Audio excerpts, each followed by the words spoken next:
Como estamos en la semana la Semana Santa, la semana de la Pascua, vamos hoy como que a hacer un alto en el estudio de la Carta de los Romanos para hablar un poco de lo que estamos celebrando. Estamos, como todos saben, en la Semana Santa, que en muchos lugares se llama la Semana Mayor, y de hecho es la mayor de las semanas de todo el año litúrgico. Hay un rabino del siglo XVIII que una vez le preguntaba a un cristiano que por qué los judíos no tenían un catecismo como tenemos los católicos, que tenemos el catecismo de la iglesia, que es un resumen de qué, de todo lo que nosotros creemos, resumido por tópico. Le preguntaban a este rabino que por qué los judíos no tenían eso, ¿no? Y él dijo: nosotros no tenemos catecismo porque nuestra liturgia es el catecismo. O sea, la fiesta judía, decía él, es nuestro catecismo. Para entender la fe no hace falta estudiar la fe, sino seguir solamente el ritmo de la liturgia judía. De la judía tienen el Yom Kippur, la Pascua, y yo pudiera decir que exactamente la Iglesia Católica, una persona que no lee el catecismo, si siguiera de verdad la liturgia de la Iglesia, conocía totalmente la fe si la siguiera verdaderamente. Si siguiera lo que es la fiesta de la Navidad, si supiera lo que es la fiesta de la Encarnación, si supiera lo que es la fiesta de lo que es Semana Santa, lo que es la Ascensión, la Corpus Christi, conocía toda la doctrina católica. Pero sencillamente vamos a misa los domingos, ni oímos lo que están diciendo, y por eso nosotros ni estudiamos catecismo, ni conocemos la fe a través de la liturgia. Y eso verdaderamente, el culmen de la liturgia del año completo es la fiesta de la Pascua. El beato Charlie de Puerto Rico, que tuve el privilegio cuando fui en octubre a predicar a Puerto Rico, ir a orar a la tumba de él, gracias a Sonia que nos llevó volando a Cagua como en el carro del profeta Elías, porque nos llevó en la hora almuerzo de San Juan a Cagua y viramos otra vez para el retiro que estaba. Pero yo dije: yo no voy a venir a Puerto Rico y no voy a dejar de ir a la tumba del beato Charlie. Beato Charlie tenía una frase tremenda. Beato Charlie decía de la vigilia pascual, del sábado santo. Beato Charlie decía: nosotros hemos nacido para esta noche. Tremenda fe. Decía: nosotros nacimos para la noche de la Pascua. Y si todos los cristianos entendieran que hemos nacido verdaderamente para la noche de la Pascua, ¿qué celebramos? ¿Cómo comienza la liturgia pascual de la víspera de la Pascua? ¿Ustedes se recuerdan? Toda la iglesia oscura, y el sacerdote bendice el fuego nuevo que simboliza a Cristo, y de ese fuego se van prendiendo las velas, y tú ves como la iglesia está oscura y todo el mundo se va pasando y toda la iglesia se ilumina.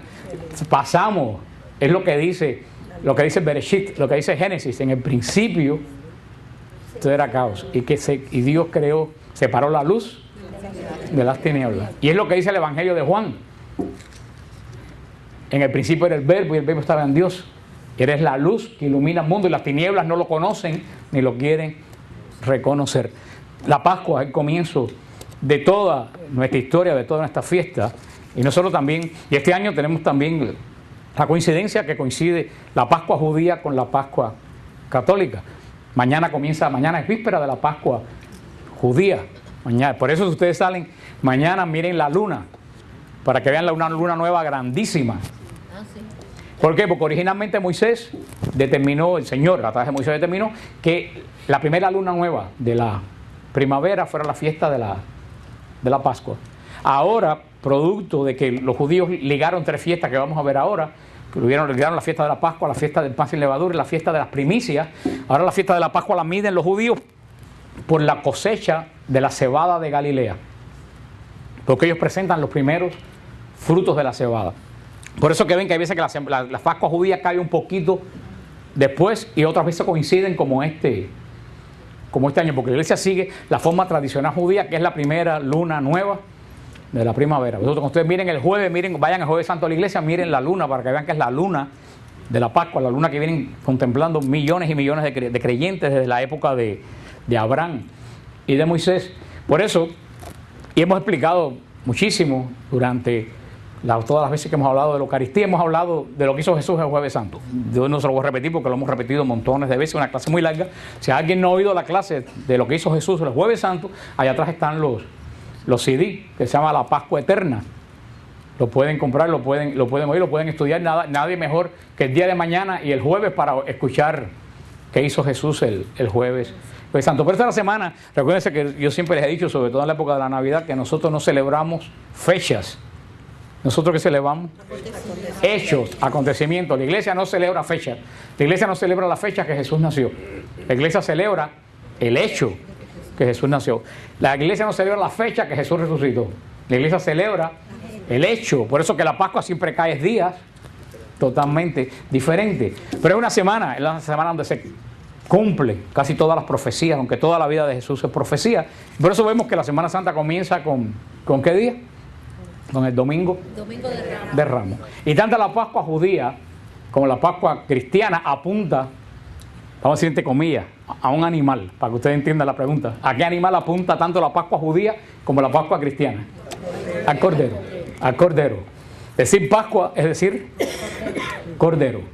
Cordero. Cordero desde el principio de la Pascua judía. La judía es el centro de la Pascua.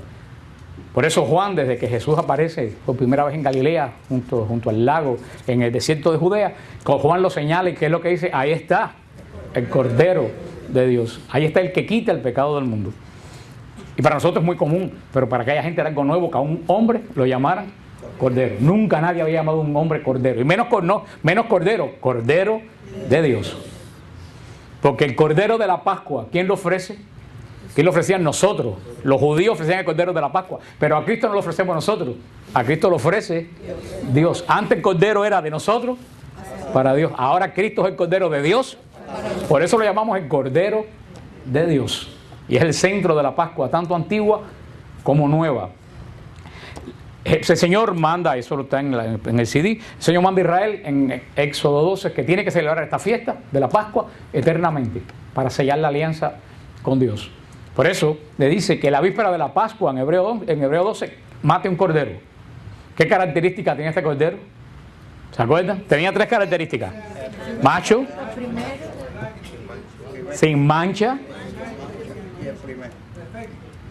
pero ya sin mancha, le falta uno. Macho, sin usar. ¿Alguien me puede explicar un cordero usado? Macho de 1 año y sin defecto, de 1 año, de menos de 1 año, no un cordero usado. Aunque está bien, porque el Señor, por eso el Señor dijo que fuera sin defecto, para que no le metieran un cordero usado. Un cordero que nació cojo, que nació y dijeron, bueno, como este es algo, como hacemos nosotros, que nosotros le damos a Dios corderos mancos y corderos usados, que le damos a Dios lo que nosotros no queremos, $1. ¿Quién hace algo con $1? Pero como nadie hace nada, entonces lo damos en la iglesia. Estamos dando cordero usado. Dios no bendice eso. Por eso Israel decía, no me den el cordero que a ustedes les salga malo. Tiene que ser un cordero sin defecto. Eso lo vamos a ver después. Ese es el cordero. ¿Qué dice el Señor? La víspera de la Pascua, que maten el cordero, con su sangre rocíen la puerta de la casa. Esa va a ser la marca que cuando pase el ángel de Dios castigando a Egipto por maltratar a Israel, los que están marcados por la sangre del cordero no van a morir en esa noche. Coman el cordero completo deprisa con panes sin levadura, porque esa noche el Señor los va a liberar de la esclavitud de Egipto. Y esa es la noche, por eso que la iglesia en la liturgia pascual del Sábado Santo canta, oh noche más grande de todas las noches. Esta es la noche que el Señor liberó a nuestros padres de la esclavitud de Egipto. Eso lo canta la iglesia en el exalte de la vigilia pascual, porque la fiesta de la Pascua para el judío, para nosotros, es una fiesta de liberación, porque esa noche el Señor liberó a los israelitas de la esclavitud de Egipto. ¿Y para qué el Señor saca a Israel de Egipto? Le dice Moisés que diga al faraón, quiero que saques, dejes ir a mi pueblo, ¿para qué? Para que compren, para adorar. Para que vayan al desierto a celebrar una fiesta solemne y adorarme. Si ustedes ven la creación de Dios, ¿cuántos días se demoró el Señor en crear la tierra? 6. El 7º descansó. Y ahora una pregunta, ¿y Dios se cansa? Dios cogió una siesta, dijo, déjame. ¿Por qué Dios descansa? Dios no descansa porque Él se cansa. Dios descansa por nosotros y para nosotros, como dice Nenita, para darnos una lección. Porque ¿qué hace el Señor? El Señor crea al hombre y la mujer, que es el culmen de la creación, y dice, mañana es día de descanso, es el día del Señor, es el día de la adoración. De lunes a viernes crea los animales. Y nosotros entre ellos, porque nos crea qué día. El viernes, el sexto día. O sea, nosotros estamos creados entre los. Pero dice Cristo, el sábado no se hizo, el hombre no se hizo para el sábado, sino el sábado para el hombre. O sea que el sábado está relacionado con todos los animales, ¿con quién? Con el hombre. No, el sábado no es para las vacas, el sábado no es para los bueyes, el sábado es para. Pero ¿sabes cuál es la gran diferencia? Que los únicos animales que tienen una relación directa con Dios somos nosotros. ¿Cuándo? En el séptimo día, en el día de la adoración. Nosotros estamos creados para adorar a Dios. Por eso que el demonio, cuando quiere apartar al hombre de Dios, pues ¿dónde comienza? Por apartarlo de la adoración de Dios. Y muchas veces virarlo a su propia adoración. Ese es el Shabbat, ese es el descanso. El Señor no hizo el sábado para que todo el mundo estuviera así como mal interpretaron los judíos. El Señor hizo el sábado para que ese día el hombre descansara de todo. 6 días para hacer lo tuyo. Ahora el sexto, enfócate en qué, en adorar a Dios. Y con esa idea del Shabbat es con la idea que viene la Pascua, porque el Shabbat es el día que Dios sella su alianza con los hombres que Él ha creado. Por eso la palabra sellamiento de alianza, sello de alianza en hebreos es la misma palabra 7. Quiere decir la misma palabra, porque el Señor sella la alianza con toda la creación. ¿Qué día? El séptimo día. Por eso ese día es santo para los judíos que celebran la antigua alianza. Y como eso que apunta todo a la Pascua y apunta a nuestra Pascua, el centro de la Pascua, ¿qué cosa es? El Cordero de ofrecía Israel. Cuando llegamos a la Pascua de Jesús, Jesús viene a cumplir las profecías. Cuando llegan, en la época de Jesús, el Cordero tenían que entregarlo 5 días antes, tenían que entrarlo al templo. Israel ofrecía un Cordero por cada familia, y si la familia no se podía comer el Cordero completo, tenían que reunirse varias familias, porque no podía dejar nada para el otro día. Entonces ellos calculaban, tenemos este Cordero, ¿cuántas familias son? 3 familias, vamos a juntarnos estas 3 o 4 familias para que no quede nada para el otro día. Luego entonces, 5 días antes de la Pascua había que traer los corderos que se iban a sacrificar el día de la Pascua, que no eran uno por cada familia. Se calcula que en Israel podía subir a a Jerusalén cerca de 1 millón de personas, porque el cordero nada más que se podía comer en Jerusalén y dentro de las murallas de Jerusalén se podía comer. Por eso Jesús, que está en Betania, que dice, vayan y prepárenme el aposento en Jerusalén, y por eso después sale otra vez de Jerusalén, porque el cordero tenía que comerse. Originalmente era en el templo, pero como todo lo que hay en el templo, Jerusalén llegó a ser, no era una ciudad que tenía un templo, Jerusalén llegó a ser un templo que tenía una ciudad, porque más importante que la ciudad era el templo. Y Jerusalén se convirtió en lo que es hasta hoy. Cuando lleguemos a Jerusalén el sábado, ustedes van a sentir que después uno que está en Jerusalén siente que está en una iglesia, aunque esté en una tienda. Jerusalén se convirtió en el gran templo de Dios, y los corderos, que a lo mejor podrían ser 200,000 y tantos corderos, pudieran ser que fueran, los tenían que entrar a Jerusalén 5 días antes y llevarlo al templo. ¿Por qué tenían que llevarlo al templo? Porque los sacerdotes tenían que examinarlo. Y el sacerdote tenía que decir, este cordero sirve para la Pascua. Porque tenían que examinarlo con 3 preguntas. ¿Cuáles eran las 3 preguntas? Macho, menos de 1 año y sin defecto. Cuando los sacerdotes uno por uno lo examinaban, decían, este cordero sirve para la Pascua. Y así estaban 5 días examinando los corderos en Jerusalén. Toda la casa de Israel estaba en los alrededores de Jerusalén, viviendo en casas de campaña, en un ambiente de fiesta. ¿Qué sucedía la víspera de la Pascua? Cuando empezaba a caer el sol, todas las cabezas de familia de Israel llevaban los corderos al templo. Y como eran tantísimos, se hacía en 3 tandas. Acuérdense, la explanada del templo tenía el tamaño de 4 estadios de fútbol. Por eso entraban todos la primera tanda, y cuando se llenaban, cerraban las puertas.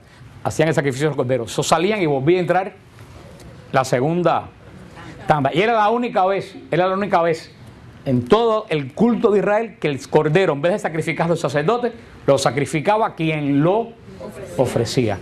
Era la única vez que el jefe de familia sacrificaba el cordero. En la cerca, como estaba el patio de los levitas, ponían el cordero con la cabeza para la parte de donde estaban los sacerdotes, y le cortaban el cuello. Entonces el sacerdote recogía la sangre del cordero en una copa de oro o de plata.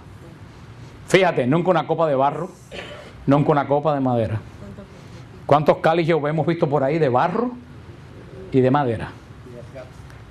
Moisés pidió de oro o de plata, porque es lo que va a contener la sangre del sacrificio, y era sangre de cordero. Los sacerdotes recogían la sangre del cordero y se lo iban pasando, hacían una línea de sacerdotes, se lo iban pasando uno a uno y la tiraban contra el altar. La sangre del cordero. Ya no la pintaban en la puerta, la pintaban en la puerta la noche de Egipto. Pero ya como eso había pasado, lo tiraban contra el altar. ¿Qué quería decir la sangre contra el altar? Estamos sellando la alianza, el pacto contigo de nuevo. Tú nos has escogido como pueblo y nosotros te hemos escogido como Dios. Porque un pacto es diferente que un contrato. ¿Qué cosa es un contrato? Un contrato es un intercambio de dos mercancías. Tú compras un carro, ¿qué es lo que te da el dealer? El carro. ¿Y qué tú le das? El dinero. Estás intercambiando. El contrato es tú me das y yo te doy. La alianza es nosotros tenemos. Aquí no es un intercambio de cosas. Todo lo que hay entre tú y yo es exactamente igual de los dos. Por eso que el matrimonio es una alianza, no es un contrato. Y por eso que los matrimonios fracasan. Porque en vez de ver el matrimonio como una alianza, lo ven como un contrato. Esto es lo mío y esto es lo tuyo. Ahí no hay matrimonio. Ahí no hay alianza, ahí hay contrato. Y siempre una alianza la sella Dios. Por eso la sangre del cordero que presentaba el dueño de la casa y lo sacrificaba, porque todos los hombres y mujeres somos sacerdotes delante de Dios, tiraban la sangre contra el altar para decir: Señor, yo estoy sellando la alianza de la Pascua contigo. ¿Qué hacían después con ese cordero? Lo llevaban a la parte de atrás del templo, lo despellejaban y le quitaban las vísceras. Entonces usted sabe qué es lo que hacían. Le ponían una estaca de la cabeza a todo lo largo y otra estaca de pata a pata, y así lo llevaban a asar a la casa. O sea que la víspera de la Pascua todo Jerusalén estaba llena de, ¿tú sabes de qué? De cordero amarrado a una cruz por siglo. Eso es tremendo, es que el signo que los judíos no se daban cuenta de lo que estaban haciendo. La víspera de la Pascua ellos llevaban a su casa el cordero del pacto amarrado en forma de cruz y muerto por los pecados de Israel. Lo llevaban a la casa, cocinaban el cordero, comían el cordero, porque el cordero se comía completo. Era la comunión de Dios con el signo de la Pascua. Eso se acababa el día de la Pascua, era el día solemne, el día más solemne de todo. Israel nace y vive para el día de la Pascua. Sin Pascua no se concibe a un judío. Puede no haber Hanukkah, puede no haber Sukkot, pero sin Pascua no se concibe el judío no puede pensar que vive sin celebrar la Pascua. Al día siguiente del día de la Pascua era el día de los panes sin levadura. Era el día que Israel empezaba a comer 7 días pan sin levadura. Era una fiesta, había un sacrificio también. Era el día. ¿Y cómo le llamaban los judíos al pan sin levadura? Esa fiesta le decían el pan de la aflicción. De la aflicción. ¿Por qué le llamaban el pan de la aflicción? Porque ellos hicieron ese pan mientras que estaban sufriendo una terrible esclavitud en Egipto. Era el pan de la aflicción, pero al mismo tiempo le decían el pan de la esperanza, porque a pesar que fue un pan que se hizo en aflicción, esa noche iban a ser liberados, y por eso es que no le pudieron echar levadura al pan, porque la levadura, yo no sé hacer pan, pero cuando se le echa la levadura al pan hay que esperar un tiempo que el pan crezca, y Israel no podía esperar porque el Señor le iba a liberar inmediatamente. Por eso tuvieron que llevarse la masa sin ponerle levadura. Y por eso Israel comía por 7 días el pan sin levadura, para que no se olvidara que el pan que estaban comiendo era el pan de la aflicción y el pan de la esperanza, de la liberación. Por eso siempre los rabinos le decían a Israel que en todas las generaciones ellos tenían que sentir como si ellos hubieran estado esclavos en Egipto. Que no se acordaran que mis bisabuelos estuvieron esclavos en Egipto. Ellos tenían que sentir que ellos mismos habían estado esclavos en Egipto. Eso muchas veces, como la gente, los cubanos, los venezolanos, la que están con esa experiencia, que muchas veces le digamos a los hijos: no, tú tienes que pasar por lo que nosotros pasamos. Eso es lo que Israel, por eso Israel tiene un sentido tan grande de libertad. Y esa fiesta del pan sin levadura, eso es muy interesante. También porque el pan sin levadura, porque para que el pan crezca, la levadura corrompe, fermenta el pan. Es un conato de qué cosa? De corrupción. Y yo me enteré cómo la levadura fermenta en pan el otro día. Ustedes no saben cómo la levadura... ayer en la noche yo le expliqué a una persona y dijo, más nunca en mi vida como pan. Porque la levadura tiene una bacteria que no es mala, no una bacteria que se come el azúcar del trigo y echa unos gases. Y ese gas de la levadura es lo que hace que el pan no echa peste. Es un gas inodoro. O sea, la levadura, la bacteria se come y hace puff y echa su gas y eso hace que el pan crezca. Por eso en la Pascua tampoco tiene levadura. Porque nada puede conocer todo en Israel. Porque Israel prohíbe todo lo que es corrupción, todo lo que se corrompe. Porque todo lo que se corrompe es opuesto a Dios. Porque Dios es el que jamás conoce la corrupción. Pero es una fiesta muy significativa, la del sábado. Ahora hay una coincidencia, sí, yo se lo he explicado a ustedes muchas veces. Para nosotros el sábado es el día que está después del viernes, pero para el judío no. Para el judío el sábado es el día que está después del viernes, pero para el judío sábado es cualquier día de fiesta del Señor. Mañana, ¿qué día comienza en Israel mañana? La Pascua. ¿Qué día es mañana? Miércoles, pero para Israel es sábado. Shabbat es cualquier día de fiesta al Señor. Ahora cuando una fiesta, un Shabbat, caía un sábado, era un doble Shabbat, porque era la fiesta y porque era el sábado. Le decían el Shabbatón, que usted sabe cómo se dice en hebreo, cómo se traduce Shabbatón en hebreo. Sábado Santo. Sábado Santo, quiere decir Shabbatón. Sábado Santo. Pues ahora vamos a mamar todo este muñeco. ¿Y qué venía después de la fiesta del pan sin levadura? La fiesta de los primeros frutos, la fiesta del Bikurim. Son 3 fiestas seguidas: Pascua, un día, al día siguiente la fiesta del pan y el tercer día la fiesta de los primeros frutos. Por eso que coincide con la colecta de la cebada en Galilea, que yo les expliqué. Ese día decía Israel, tú no puedes comer ni pan con levadura, ni puedes comer nada hasta que tú no ofrezcas lo primero que tú tienes al Señor. Por eso Israel no tocaba la cosecha hasta que no se llevaba lo primero de la cosecha y los primeros corderos nacidos en ese día se llevaba al templo. Después que se le ofrecía a Dios, ellos podían comer de la cosecha y de la manada. Y esto es muy interesante, hermano, también para nosotros. ¿Tú sabes qué quiere decir eso? Tú dices, todo lo que tengo, Señor, yo te lo doy. ¿Tú sabes lo que quiere decir? Que yo estoy seguro que lo otro viene porque tú me lo vas a dar. Hoy en día nosotros no tenemos esa confianza en Dios. ¿Qué le damos a Dios? Lo que a mí me sobra. Y por eso nunca somos bendecidos. Entonces cuando Dios bendice, mira Señor, lo que tengo, te lo doy con la seguridad de que tú vas a proveer el resto. ¿Se recuerda qué pasaba con el maná que se guardaba para el día siguiente? Se podría. Tenemos nuestras casas llenas de cosas podridas. Que nos sobran, que tenemos guardadas, por si acaso. Por eso los más sabios son los que cogieron su dinero y se van mañana a Israel. Hermano, eso es lo que da la primera. Señor, yo te doy lo que tengo con la certeza absoluta que el resto me lo das tú. Por eso mucha gente que se apuntó el rey, yo le decía, apúntate. Que después que tú te apuntes, el Señor te va a dar lo que te falta. Ya que hay muchos testimonios. Sonia, eso no es. Y no en este viaje, en montones. Cuando tú das el paso en fe, te dices, mira, Señor, yo no tengo más. Un ejemplo, cogí el ejemplo de Israel, pero puede ser de cualquier cosa. Señor, yo lo único que tengo es esto. Yo sé que el resto me lo das tú. Hermano, el dinero viene. O lo que sea, o la salud viene, lo que sea viene. Lo que pasa es que lo poco que tenemos, en vez de ser el Señor, lo quiero guardar para tener mi seguridad. Y como es tu seguridad, no es la seguridad de Dios. Ni se crece, ni produce. Pues ese día de los primeros frutos, al amanecer de esa tercera fiesta, subían otro cordero al templo. Pero entonces, como tú sabes cómo lo subían, vestido con cosas de oro.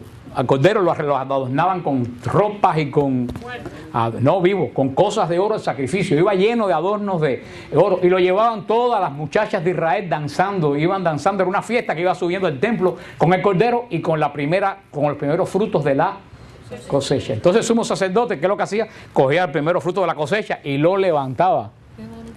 Lo levantaba delante de él y decía, mira Señor, aquí está el primer fruto, el resto va a ser bendición. Ahí comenzaba la fiesta del Omer, que ahí a partir de que el sacerdote levantaba el primer fruto se contaban 7 semanas hasta el día 50, que era la fiesta de toda la cosecha. que era la fiesta de Shavuot, que para nosotros es Pentecostés. O sea, todo eso era la fiesta de la Pascua, una fiesta que se hacía en el templo. Ya muchas de esas cosas no se hacen porque ya no existe el templo. Pero ustedes dirán, bueno, que tiene que ver con la Semana Santa. Tiene que ver mucho porque Jesús viene a cumplir las profecías. Jesús termina de cumplir las profecías un Viernes Santo. Es el culmen de la profecía. Pero lo que le decía, Jesús entra el domingo a Jerusalén el domingo de Ramos. ¿Y qué día yo le dije que había que entrar el Cordero al templo? 5 días antes. Entra el domingo, lunes, martes, miércoles, jueves y viernes. ¿Y para qué se entraba el Cordero 5 días antes? Para examinar lo que era apto. ¿Para qué? Para el sacrificio. Así que cuando Jesús entra a Jerusalén por la puerta hermosa el domingo de Ramos, están miles de corderos entrando por la puerta de las ovejas al templo. ¿Y qué cordero entraba por la puerta de las ovejas? El cordero de la Pascua. ¿Qué iba a ser? Examinado, aprobado y... Pues en ese mismo momento Jesús entraba por la puerta de... ¿No le dice usted algo eso? Jesús entra a Jerusalén al tiempo que entra el cordero pascual. Y fíjate tú que, y hay un dato aquí muy interesante, Jesús entra montado ¿en qué? Mucha gente piensa que Jesús entró por humildad en un burro. Falso. Fíjense, los apóstoles hacían algún tipo de manifestaciones extraordinarias de que Jesús era rey o era Mesías. ¿Qué le decía? ¿Qué dijo Jesús cuando la transfiguración? No se lo digan a nadie. ¿Por qué cuando Jesús se monta en el burro en Betfagé, los discípulos se vuelven como locos? Y empiezan a gritar, Hosanna, Hosanna, viene el rey. Jesús no le dijo, y arriba griten, Jesús no se lo dijo. ¿Tú sabes por qué? Porque los apóstoles sabían, nosotros no sabíamos, que los reyes de Israel entraban a ser coronados montados en burro. Los reyes de Israel entraban a Jerusalén a ser coronados no en caballo, en burro. Y hay una profecía del profeta Zacarías que dice, alégrate y salta de júbilo Jerusalén, porque tu rey viene a ti montado en un burro. O sea que cuando los discípulos venían caminando por el Monte de los Olivos y vieron que Jesús le dijo, tráiganme un burro, y se sentó, ¿tú sabes lo que hicieron los discípulos? Llegó el reino a Israel. Lo que hemos esperado por miles de años se está cumpliendo hoy. Por eso es que se vuelven como locos, empiezan a gritar, Hosanna al rey. Dijeron, lo que estamos esperando llegó. Y en medio de esa celebración del Mesías de Israel, Jesús entra en Jerusalén al tiempo que entra. ¿Y a dónde se dirige? ¿A dónde se dirige Jesús? Al templo. ¿Y a dónde se llevaban los corderos? Al templo.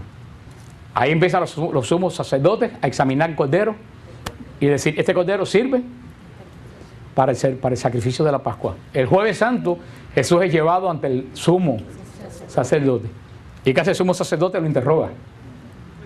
Lo examina. ¿Y qué es la última pregunta que le hace? ¿Eres tú el rey de Israel? ¿Y qué le dice Jesús? Tú lo has dicho, yo soy. ¿Y qué hace el sumo sacerdote? Se rasga la vestidura y dice, reo es de muerte. El sacerdote declara a Jesús apto ¿para qué?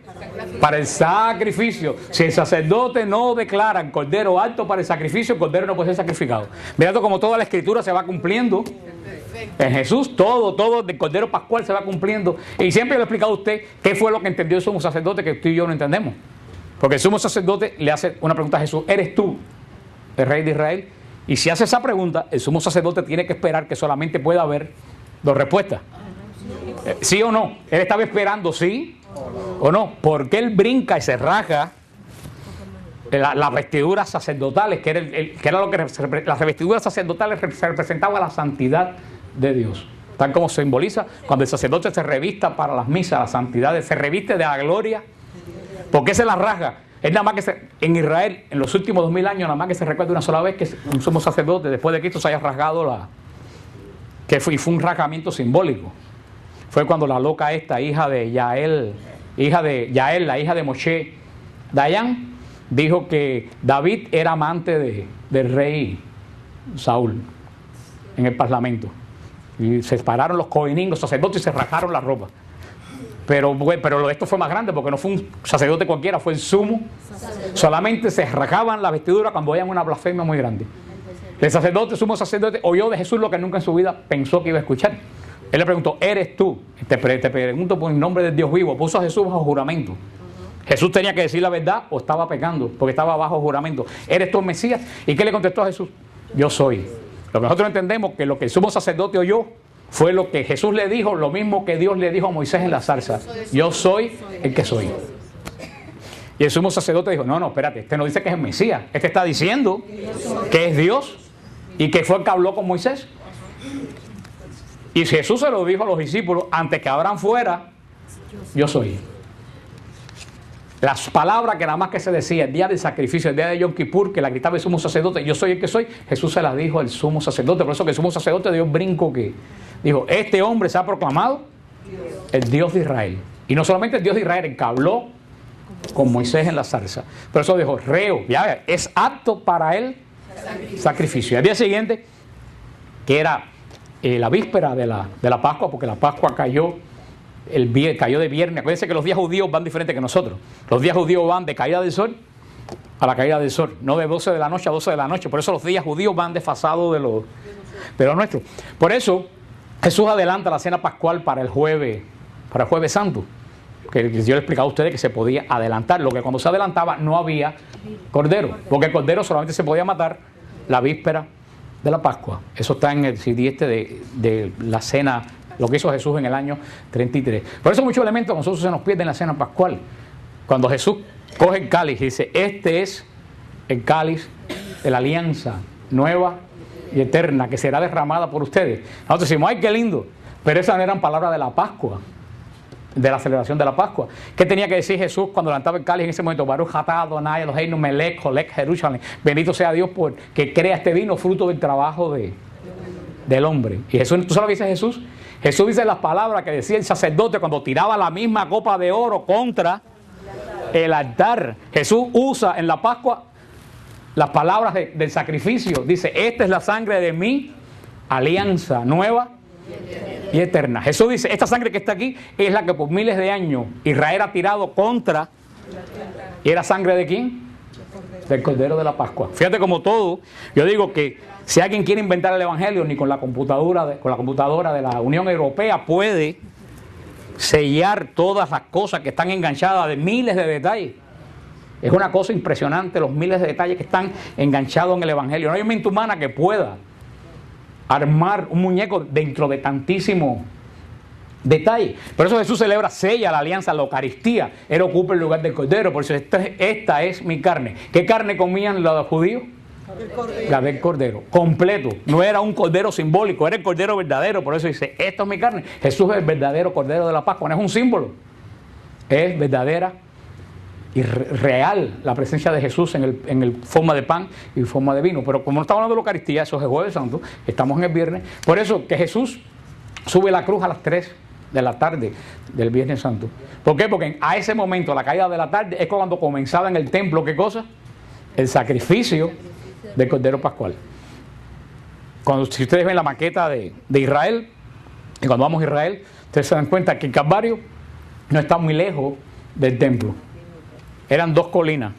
Pero Jesús de lo alto del Calvario estaba viendo el templo a unas cuantas cuadras. O sea, Jesús oyó cuando tocó el shofar y comenzó el sacrificio del Cordero Pascual. Por eso en ese momento, cuando comienza el sacrificio del Cordero Pascual, Jesús dice las famosas palabras que hemos estudiado que están conectadas con la última cena. Todo se ha cumplido. Se cumplió todas las profecías de la Escritura. Jesús muere en el momento que muere el Cordero Pascual de Israel. ¿Cómo muere? En una cruz, tal como amarraban al Cordero de la Pascua. Sella el pacto de Dios con el hombre. A partir de ese momento ya cae el día, comienza el segundo día. Ponen a Jesús corriendo en la tumba. ¿Qué fiesta comienza después de la fiesta de la Pascua? La fiesta del pan sin levadura. ¿Cómo se llamaba cuando esa fiesta o cualquier fiesta caía un sábado? Sábado Santo. ¿Cómo se llama el día que le sigue al Viernes Santo? Sábado Santo. Fíjate como en nuestra liturgia todos llevan el mismo ritmo de Israel. ¿Y qué se comía ese día? Pan sin levadura. El pan que no ha conocido la corrupción. Jesús es puesto en el sepulcro y no va a conocer la corrupción, porque va a resucitar antes de corromperse. ¿Qué cosa era el pan sin levadura? El pan de la aflicción. Jesús es nuestro pan de la aflicción. Porque cuando tú comes la Eucaristía, tú estás comiendo el pan, la carne sacrificada, la carne de la aflicción, no mía, de la aflicción ¿de quién? De Jesús, que fue afligido por nuestros pecados, pero al mismo tiempo es el pan también ¿de qué? De la esperanza, es el pan de la resurrección. Pero fíjate como toda esa fiesta va ligada también, la fiesta del pan sin levadura, va ligada a la fiesta del sábado santo, cuando Jesús está en el sepulcro, pero no conoce la corrupción. Y al día tercero por la mañana, temprano, ¿qué es lo que subían al templo? Un cordero, pero ¿cómo? Adornado. Era día de fiesta, entre cánticos de las doncellas de Israel, subían al cordero con los primeros frutos. ¿Y qué hacían con los frutos? Hermano, en el momento que el cordero con las muchachas de Israel iban subiendo al templo al amanecer entre cantos y fiestas, Cristo se levantaba de entre los muertos. El cordero lleno, vestido de gloria, como el cordero que llevaban ese día, se levanta de entre los muertos. Fíjate como todo lo que ha hecho Jesús en toda la Semana Santa es cumplir todas las escrituras y las fiestas la fiesta judía. En ese momento, Jesús es la primicia de toda la cosecha. ¿Quién es la cosecha? ¿Quién es la cosecha? La cosecha somos todos nosotros. Pero de la primicia de la cosecha, ¿quién es? Jesús, porque es el primero de los resucitados. Por eso que Jesús resucita y es que dice primicia de los resucitados. Porque si Jesús resucitó, nosotros vamos a resucitar después. Por eso es la primicia de toda la creación, es la primicia de los resucitados. Y de ahí comienza los 7 días de cuenta para el final de la cosecha. ¿Y qué sucede en Pentecostés? El Espíritu Santo que nos capacita a ir por el mundo, a predicar el Evangelio, a recoger a través del Espíritu Santo, ¿qué cosa? La gran cosecha. Tú no ves como toda la fiesta judía, la liturgia judía nos lleva a ¿qué? Al cumplimiento de la Pascua.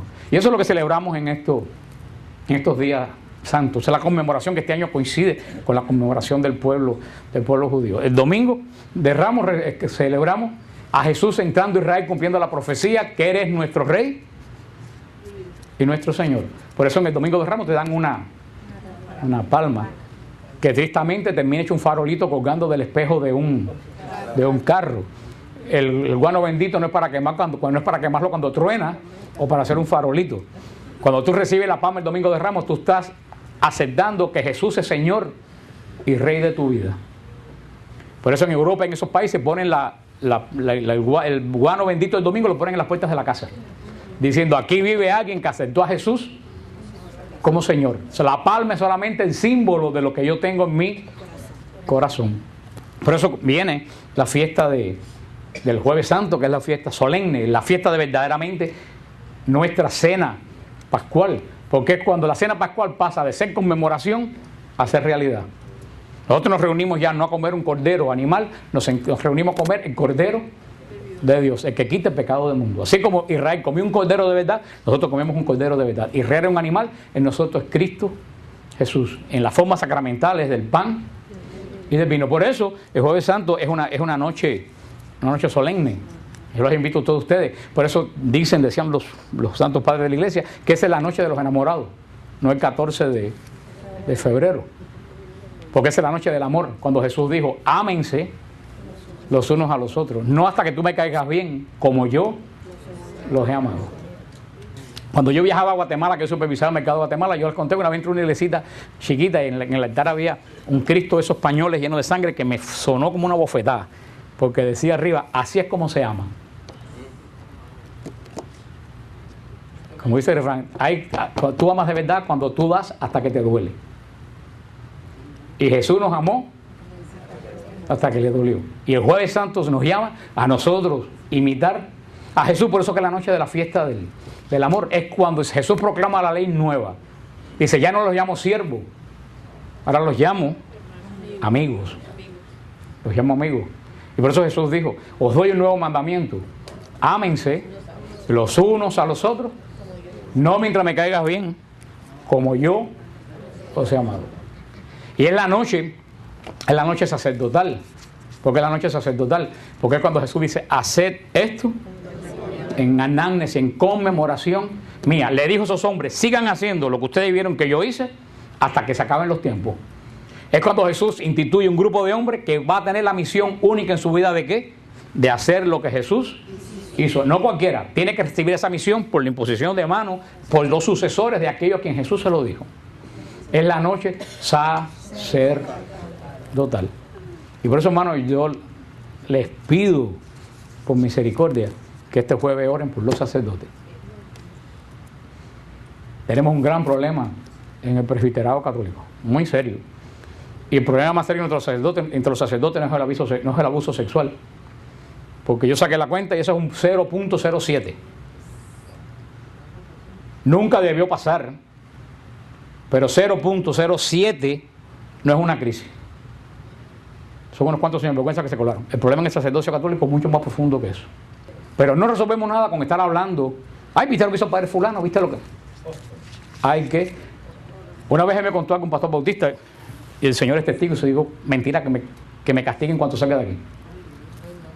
Para que vean que yo no invento cuentos para asustarlos a ustedes. Esto me lo dijo a mí un pastor bautista, que no es católico, hace muchos años. Este pastor me dijo que iba en un avión para un lugar por ahí, y al lado venía una persona, cuando dieron la comida, la persona que iba al lado de él dijo, no, yo no voy a comer hoy porque estoy ayunando. Y el pastor dijo, wow, porque no estaba vestido pastor, no, dijo, le preguntó, ¿de qué iglesia tú eres? Y él le dijo, no, yo soy de la iglesia satánica. Y él le dijo, ¿y cómo que tú ayunas? Dice, sí, nosotros ayunamos tal día, creo que son los miércoles, para que el Señor haga caer a los sacerdotes de la iglesia católica. Eso fue hace como 10 años que a mí me dijeron eso. Así que los satánicos ayunan para que los sacerdotes caigan y nosotros no oramos para que los sacerdotes sean santificados. Esto es una batalla muy desnivelada. Tenemos que orar por los sacerdotes. Tenemos que empezar específicamente. A mí me escribió un sacerdote que es santo de la Argentina y me dijo, Fran, por favor, el jueves santo, ora por nosotros.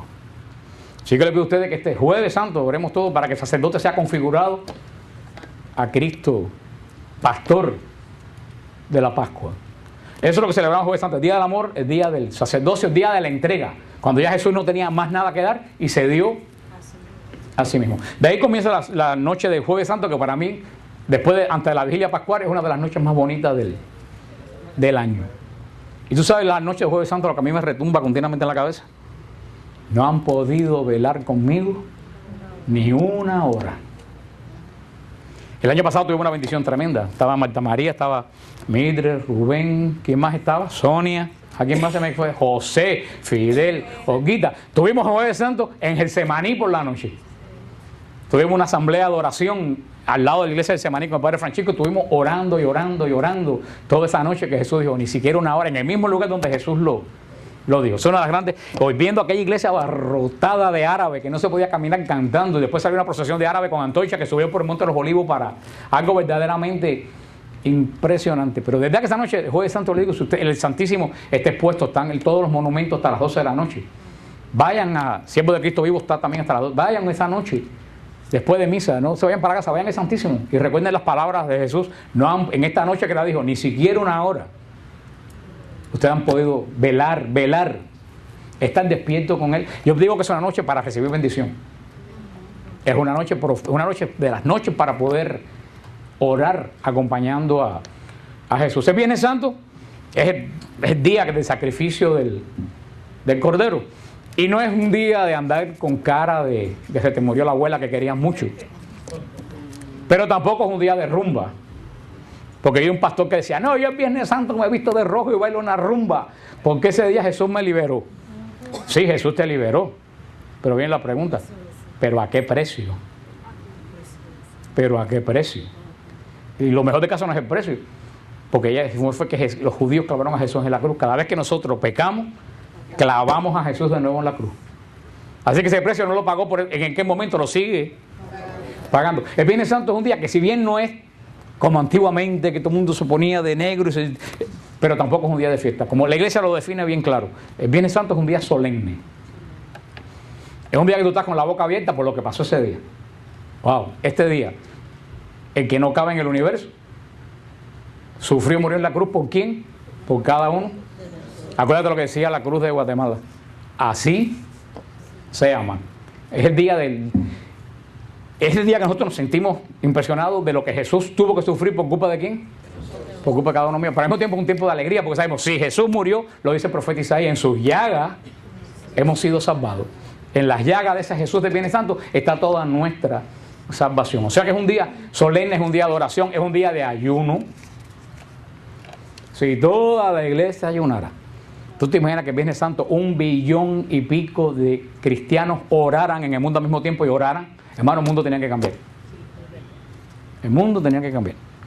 Es un día de oración, es un día de ayuno, de revisión de nuestra vida. Al día siguiente, el Shabbatón, el sábado santo.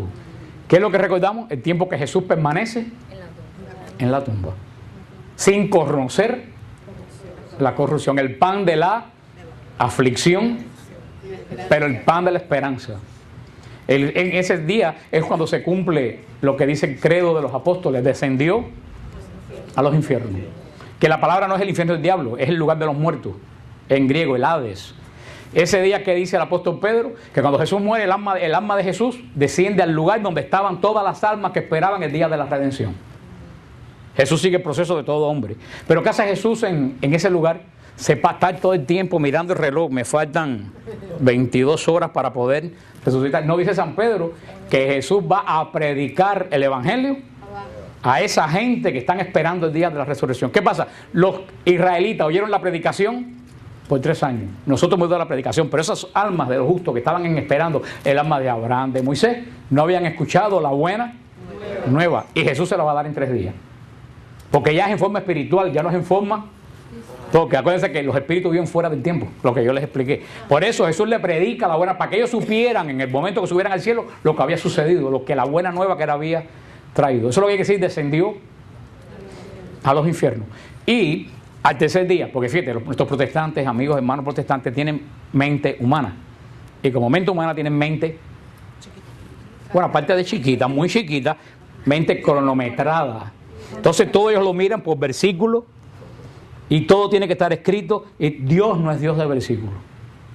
Y te dicen, Jesús no puede haber muerto el Viernes Santo porque son tercer día, 24 horas y 24 horas. Son 72.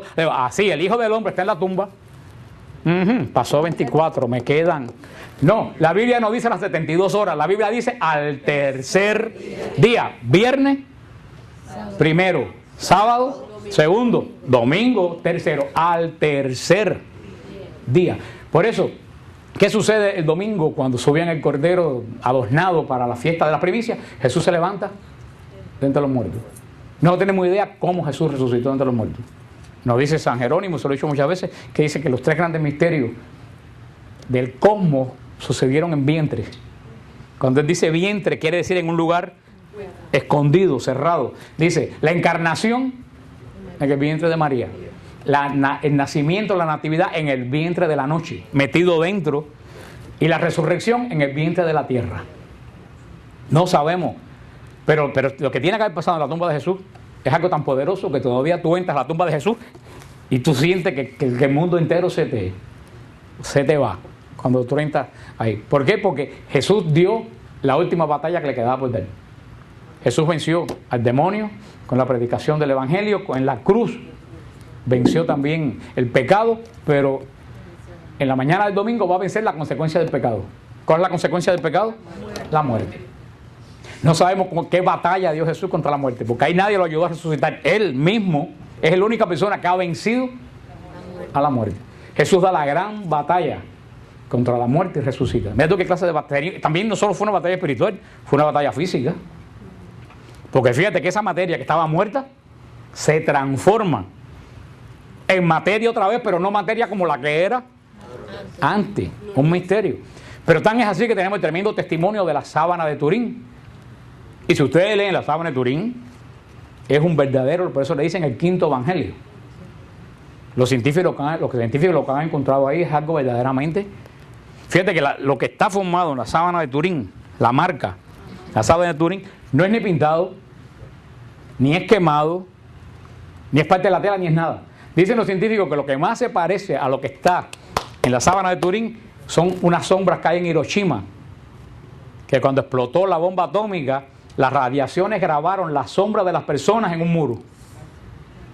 La radiación de la bomba atómica fue tan grande que la sombra de la persona se imprimió en el muro. Dice que lo más cercano que hay a la sábana de Turín es eso.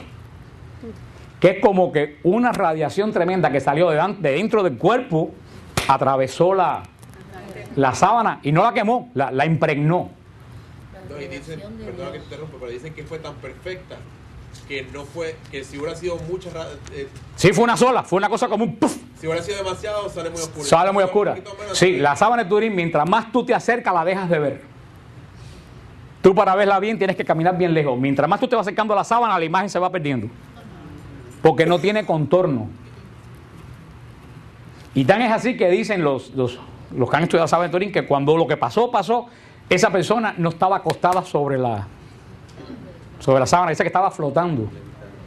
Porque dice que si está acostada sobre la sábana, la espalda hubiera salido aplastada y los pies hubieran salido así, y los pies están así. O sea, y tan es así, lo que pasó fue tan grande que ¿qué pasó con aquella piedra gigantesca? Salió volando de aquella piedra que entre mucha gente no podía moverla. O sea, que la batalla que hubo inclusive física dentro de Jesús fue una cosa tremenda, hermano, lo que pasó en esa noche. Y es nuestra victoria. Eso es lo que celebramos el domingo Celebramos no esa bobería que hicieron los protestantes. Los católicos siguen a un Cristo muerto. Yo no sigo a ningún Cristo muerto. Mi iglesia lleva 2000 años diciendo que Cristo está vivo en la Eucaristía. La cruz con Cristo es un símbolo de que yo he sido redimido en la cruz de Jesús. Pero nosotros sabemos más que nadie en la iglesia católica que Jesús está vivo. Mira, si está vivo, que todos los domingos yo lo como. Aleluya. Y bebo con él. Entonces, ese es el domingo. El domingo, y de toda la vigilia de la misa del domingo, lo más hermoso es la vigilia pascual. Vayan a la vigilia pascual. Cuando el sacerdote, nosotros estuvimos con el Santo Padre Benedicto XVI en una vigilia pascual el año que murió Juan Pablo II. ¿Cuándo fue? ¿En el 2002? En el 2005. Estuvimos en Roma, que el Santo Padre no pudo dar la vigilia y la dio el cardenal Ratzinger, que hoy es Benedicto, y nos pasó de ahí. ¿Tú estabas? Ah, ¿verdad que ustedes estaban? ¿Y te acuerdas que dije? Ahí va el Papa, mírenlo. Y el Miguel es dominicano. Me dijo, tú vas a ser profeta, tigre. Por eso cuando salió le dije, Miguel, ahí está parado en el balcón de San Pedro. Pero mira tú qué cosa, ya voy a terminar, pero disculpe, mira tú qué cosa más interesante. Yo siempre me gustó el cardenal Ratzinger. Pero ¿tú te acuerdas, Mildred, que yo te llamé? Cuando yo lo vi en el altar de San Pedro dando misa, dije, ay, Mildred, qué clase de desilusión. Porque parecía que la basílica estaba vacía. Uno acostumbrado a Juan Pablo II, pero yo dije, Mildred, ¿te acuerdas que te dije? Ni se entendió lo que estaba. Ay, hermano, cuando ese mismo hombre, a la semana siguiente, se paró en el balcón de San Pedro, era otra persona. Para que tú veas la unción del espíritu que mora en ese hombre, como lo transformó, que cuando se paró en el balcón de San Pedro, las homilías de este Papa son espectaculares. Y en aquella homilía yo me perdí, yo no sé ni qué fue lo que dijo. Yo le dije, mire, es la desilusión de mi vida, le dije yo antes de que saliera Ratzinger.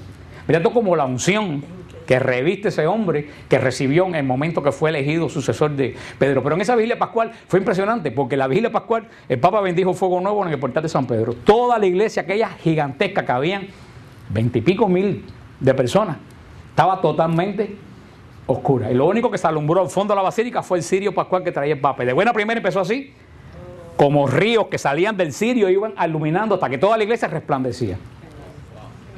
Eso es lo que es la resurrección. Eso es lo que es el Espíritu Santo, eso es lo que es el Espíritu de Cristo. Eso es lo que dice que la luz siempre vence las tinieblas, porque las tinieblas no existen. Las tinieblas es falta de luz. Si tu vida está en tinieblas, es porque en tu vida no hay luz. Porque yo no puedo coger un chucho y hacer un switch y hacer tinieblas. Yo solamente con un switch puedo hacer luz, porque la tiniebla no existe. Y eso es lo que vayan a la vigilia pascual. Fíjense que en la vigilia pascual primero hacen el pregón pascual. Dicen, esta es la noche, y anuncian porque esa noche es santa. Entonces después empiezan a hacer todas las lecturas desde Génesis. Leen la creación, leen el Éxodo, leen los profetas. Hasta cuando ya leen los profetas, cantan el gloria y suenan las campanas. Se anuncia la resurrección de Jesús y toda la iglesia es una de las liturgias, hermanos, más antiguas. Esa liturgia viene del siglo I, más antigua de toda la iglesia. La noche esa verdaderamente es una noche santa. Es la noche más santa de todas. Y una buena noticia, que yo solamente alguno que tengo el email. En esa noche, en Estados Unidos este año, 150,000 adultos entran a la iglesia católica. 150,000. De ellos 49.000 son bautizados, que vienen del paganismo, pero el resto vienen de religiones protestantes, que han aceptado 100 y pico mil, han aceptado libremente la Iglesia Católica. Y dicen las estadísticas que en Alabama, en Birmingham, tuvieron que hacer el turno de presentación de los candidatos al obispo en 3 turnos, 3 días, porque no cabían. En Atlanta solamente hay como 4.000 o 5.000 que entran a la Iglesia Católica. Eso no es noticia. Eso, ahora un cura de 91 años, en un pueblo perdido por Texas, en el año 32, dice alguien que metió la pata y es noticia en todos los Estados Unidos. Eso no es noticia, porque es buena noticia. Pero en esta noche de la Pascua vamos a orar por eso. Eso en Estados Unidos nada más. Ahora cuando tú sumas África y toda la iglesia, ¿cuántos miles de miles en esa noche? Entre ellos en este año va a entrar a la Iglesia Católica Ned Gingrich, el que era el jefe de la Cámara de Representantes de Estados Unidos, uno de los senadores. Podrá ser o no simpático a quien ustedes quieran, a mí me es extremadamente simpático, porque hoy en día los que son conservadores no caen simpáticos, cae simpático la... No, señor, no lo voy a decir. Bueno, aunque no sea simpático, es una persona importante que entra en la iglesia.